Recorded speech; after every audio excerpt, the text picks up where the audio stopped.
Comprendre les fiches de bloc direct. Il faut tenir compte que les valeurs données dans cet exemple de fiche ne sont que des projections et que, d'un cas à l'autre, elles peuvent changer. Adresse complète de l'immeuble.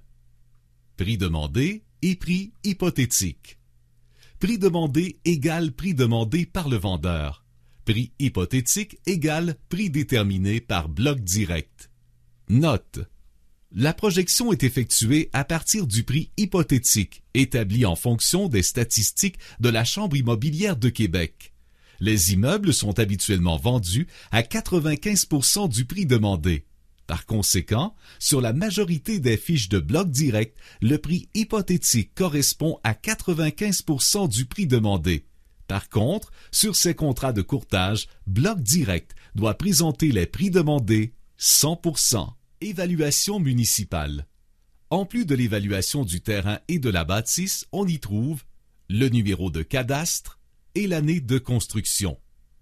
Note. Les investisseurs, les évaluateurs, la SCHL, etc. tiennent très peu compte de l'évaluation municipale. Il s'agit d'un rôle triennal, duré de 3 ans, qui inclut des comparables, transactions pouvant dater de 18 mois avant le premier jour de l'évaluation. Il est donc possible que l'évaluation soit vieille de 4 années et demie. Nombre de logements et de pièces. L'exemple indique 8 logements de 2 pièces et demie et 2 logements de 4 pièces et demie, ce qui donne 8 fois 2 et demi égale 20 pièces et 2 fois 4 et demi, 9 pièces. 20 plus 9, 29 pièces. Répartition et caractéristiques des logements. Répartition des logements, nombre et grandeur des logements. Caractéristiques. Prix moyen de location selon la grandeur. Nombre de logements loués avec chauffage, éclairage, eau chaude. Nombre de logements loués semi-meublés avec cuisinière et réfrigérateur et loués entièrement meublés. Chauffage. Type de système et d'énergie utilisée. Note. Il peut s'agir par exemple de systèmes de chauffage à eau chaude ou à air chaud, alimentés au mazout ou au gaz naturel, ou encore de chauffage électrique, plainte chauffante, service de la dette, financement. Nos projections sont habituellement établies en fonction d'un financement assuré par la SCHL, et ce, à 85% du prix hypothétique.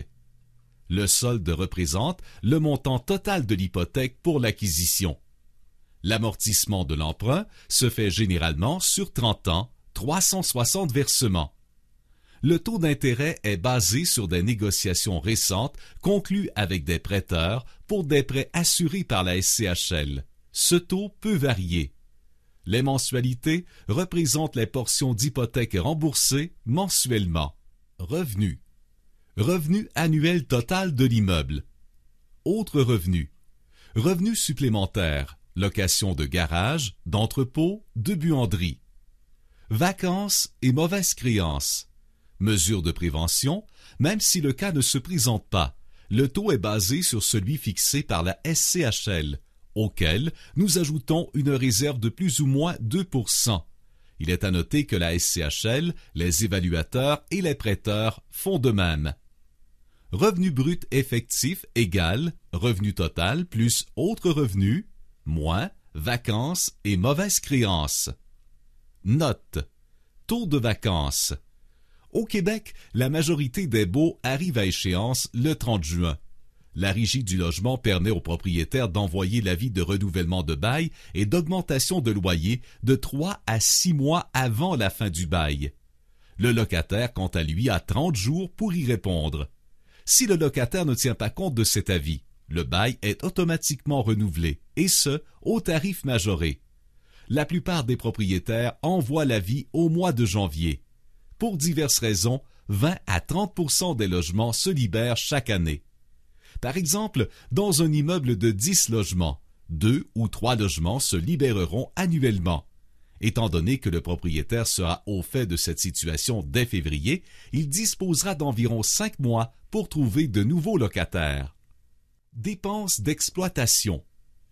Taxes municipales, taxes scolaires, assurance, chauffage, électricité, eau chaude fournie aux locataires. Énergie commune, coût du chauffage et de l'électricité pour les espaces communs. Entretien et réparation, 400 $ par logement. Concierge, les gestionnaires paient un salaire de 15 à 20 $ par logement, fois 12 mois, moyenne de 18 $. Déneigement, contrat avec un entrepreneur. Publicité, pour la location des logements vacants. Frais de gestion. Réserve des meubles, meubles fournis aux locataires. Conteneur à déchets loué d'une firme qui s'occupe de la collecte des ordures. Autres, piscine, entretien et maître nageur, ascenseur, entretien, etc. Note. De façon générale, entretien et réparation, par exemple, dans un immeuble de 10 logements, 2 départs sont prévus pour le 1er juillet. Pour faire repeindre un logement de 4 pièces et demie, il en coûtera 250 $, fois 2 couches de peinture, plus 100 $ pour la peinture, c'est-à-dire 600 $. Si le propriétaire le fait lui-même, il ne lui en coûtera que 100 $. Il se peut que 600 $ soit trop cher pour le propriétaire. Tout est relatif. Concierge. Le concierge s'occupe de tondre le gazon, de déneiger les entrées piétonnières, de nettoyer, une fois par semaine, les espaces communs, de collecter les loyers, etc. Frais de gestion. Lorsqu'un immeuble compte 10 logements ou moins, il tombe dans la catégorie loisirs et les frais de gestion ne sont pas comptabilisés.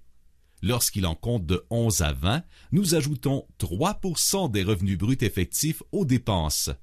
Pour ceux de plus de 21 logements, il faut compter 5%.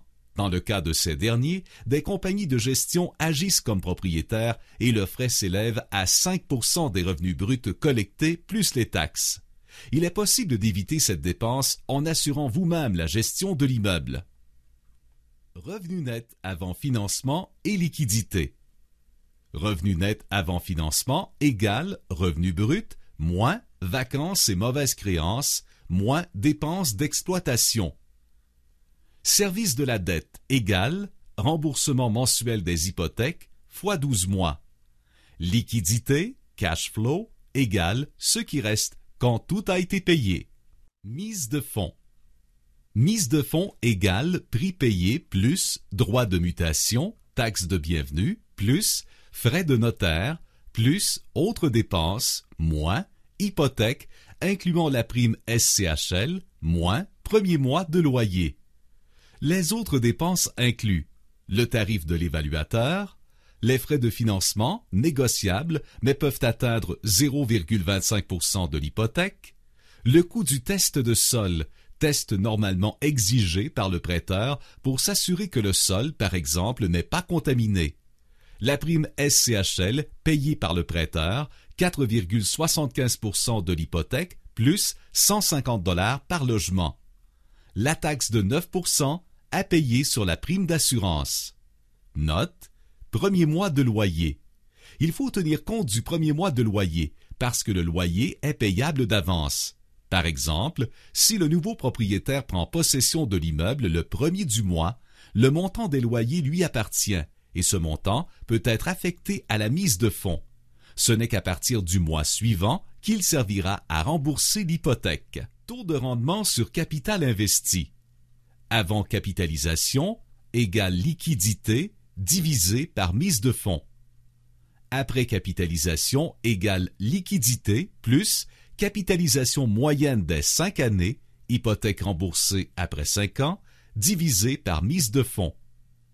Après capitalisation et appréciation, plus-value égale liquidité plus capitalisation moyenne des 5 années plus appréciation plus-value divisé par mise de fonds. Note. PV. PV signifie plus-value. Il s'agit de l'augmentation de la valeur de la propriété au cours des prochaines années. L'indice des prix à la consommation de 1986 à 2006 a été de 2,6% au Canada, selon Statistique Canada. Le coût de construction a augmenté de 5,8% par année de 1990 à 2009. Donc, à 3%, la projection est conservatrice. Ratio. Le ratio permet de comparer un immeuble à un autre sur le plan du coût de revient, en tenant compte du prix payé hypothétique. Prix par logement égale prix payé divisé par nombre de logements. Prix par pièce égale prix payé divisé par nombre de pièces. Exemple, comparer 10 logements de 4 pièces et demie et 10 de 1 pièce et demie et constater les différences. Prix de logement de 4 pièces et demie standard sur le marché égale prix par pièce, voire deuxième point, fois 4 et demi. Multiplicateur revenu brut, MRB, égale prix payé divisé par revenu total ajusté, voire note.